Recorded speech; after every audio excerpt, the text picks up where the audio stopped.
Hai guys, welcome back to Ruang Gelap. Kasus yang akan kita ceritakan di video kali ini cukup berbeda dengan kasus-kasus pembunuhan lain yang ada di Indonesia. Karena kasus ini dianggap sebagai salah satu kasus mutilasi pertama yang ada di Indonesia. Gak cuman itu, pemotongan yang dilakukan oleh pelaku atau para pelaku sangat tidak biasa. Sedikit mengingatkan gue dengan kasus Black Dahlia yang kita bahas di video kemarin. Kalau kalian belum nonton, bisa klik langsung di sini. So, langsung aja kita bahas kasus 13 Setiabudi. Welcome to Ruang Gelap.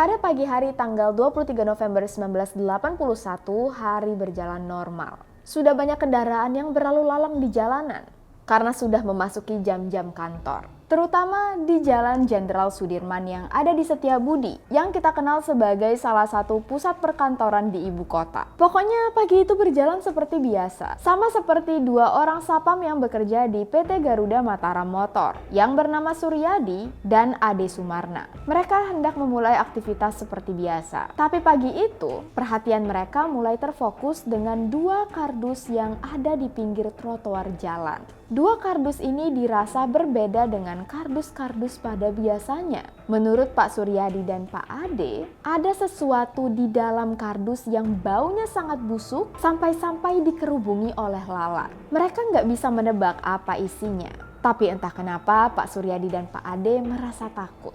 Makanya mereka memutuskan untuk memanggil Pak Polisi. Yang waktu itu memang ada cukup banyak polisi yang sedang turun ke jalanan untuk mengatasi macet. Tapi karena para polisi sedang sangat sibuk, ya mungkin mereka mikir ngapain ngecek kardus yang nggak tahu isinya apa, sedangkan mereka juga harus mengatasi kemacetan lalu lintas. Jadi keberadaan dua kardus misterius ini terlupakan. Beberapa jam kemudian, sekitar siang hari, datang dua pemulung yang sedang memeriksa sampah di sekitar jalanan.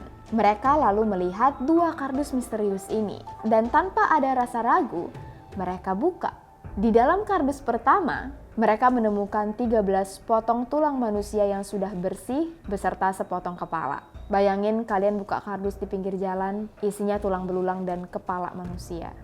Di dalam kardus kedua, hebatnya mereka masih berani untuk buka kardus kedua. Ada sekitar 108 potong organ dan daging manusia yang masih lengkap dan utuh, kecuali pankreas, anus, dan kandung kemih. Menurut para penyelidik yang memeriksa TKP, jenazah setidak-tidaknya sudah meninggal selama 1 hari karena sudah terjadi pembusukan. Jenazah langsung dikirim untuk autopsi dan sembari menunggu hasilnya, pihak berwenang juga mulai mencari petunjuk di sekitar TKP, mengumpulkan bukti-bukti apa saja yang ada. Kalau kalian pikir kasus ini mudah diungkap karena terjadi di jalan raya yang ramai maksudnya, justru sebaliknya, karena ada banyak banget orang yang berlalu lalang, sangat sulit untuk mengetahui siapa yang membuang kardus ini. Apalagi di tahun 1981, teknologi masih belum secanggih sekarang. Gak ada yang namanya CCTV, jadi penyelidikan sangat-sangat sulit. Yang memeriksa potongan jenazah ini adalah ahli forensik Dr. Munim Idris yang bekerja di RSCM atau Rumah Sakit Cipto Mangunkusumo. Kalau di Thailand ada Dr. Porntip, di Indonesia kita punya Dr. Munim. Beliau menangani banyak sekali kasus kelas atas, termasuk kematian Presiden Soekarno, aktivis Munir, aktivis Marsina, pembunuhan DJ Budiarsi,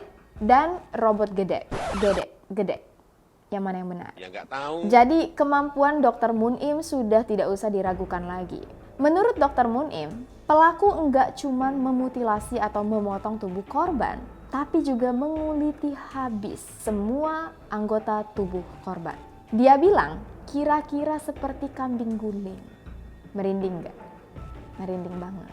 Semua sayatannya sangat rapi. Sampai-sampai ada spekulasi, kemungkinan besar pelakunya punya ilmu pengetahuan lebih tentang dunia kedokteran atau anatomi tubuh manusia. Tulang-tulang ini dipercayai dipotong menggunakan gergaji besi. Begitu juga dengan organ dalam korban yang disayat dengan sangat rapih, tanpa ada kerusakan sedikit pun. Karena saking rapi dan terstrukturnya, tim forensik dapat dengan mudah menyusun kembali semua organ menjadi utuh, semua tulang bisa disusun rapi. Dan kalau dilakukan estimasi pengerjaan, untuk melakukan mutilasi seperti ini akan butuh waktu lebih dari 1 hari. Tapi pelaku pembunuhan ini mampu melakukan mutilasi hanya dalam waktu 3-4 jam. Yang berarti pelakunya kemungkinan besar bukan 1 orang, melainkan berkelompok. Kalau menurut kamu kasus ini aneh, fakta satu ini akan membuat kalian terheran-heran. Seperti yang tadi gue bilang, di kardus pertama ada 13 potong tulang manusia dan 1 kepala yang masih dalam keadaan komplit. Kita pasti mikir kalau ada kepala udah pasti mudah untuk mengenali siapa korban karena ada wajahnya, ya kan? Tapi dalam kasus ini tidak ada yang bisa mengenali wajah korban. Tim dokter bahkan menyusun ulang semua anggota tubuh korban supaya bisa dengan mudah dikenali oleh keluarga atau orang sekitar. Tapi hasilnya nihil. Polisi bahkan memberikan rincian. Korban kira-kira berusia antara 18 sampai 21 tahun, tingginya sekitar 165 cm, postur tubuhnya agak gemuk dan tegap, punya tai lalat yang menonjol di beberapa bagian tubuh, dan mengidap phimosis atau kondisi lubang kencing yang sangat sempit pada ujung kemaluan. By the way, korbannya laki-laki. Jenazah ini juga masih memiliki sidik jari yang utuh. Tapi meskipun sudah ada informasi selengkap ini, tetap tidak ada yang mengenali identitas korban. Dinilai dari cara pelakunya meletakkan jenazah di pinggir jalan yang ramai dan kepala korban yang seolah-olah sengaja diserahkan, polisi merasa pelakunya sengaja menantang polisi untuk bisa memecahkan kasus ini. Tapi memecahkan kasus tanpa mengetahui siapa identitas korban bisa dibilang sangat sulit. Meskipun polisi sudah membuat sketsa dan menyebarkan semua informasi seluas-luasnya ke publik, meskipun sudah ada ratusan orang yang mendatangi ke polisi,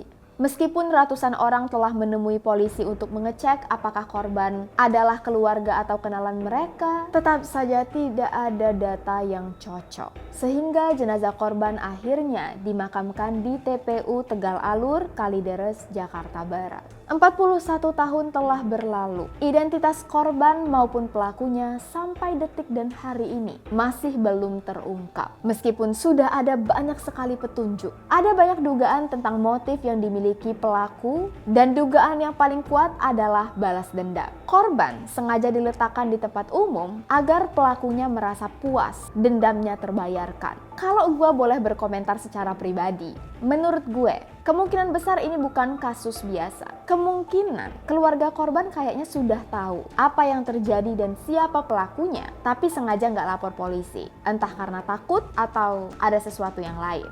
Gue juga bertanya-tanya, kenapa cuman pankreas, anus, dan kandung kemih yang dihilangkan oleh pelaku? Apakah karena organ-organ ini mengandung sebuah petunjuk yang berbahaya bagi para pelaku? Tapi ini cuman pendapat gue. Apa pendapat kalian?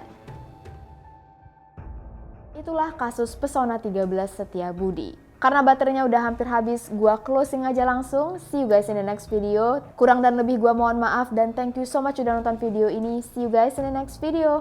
Please stay safe, take care, and stay alive.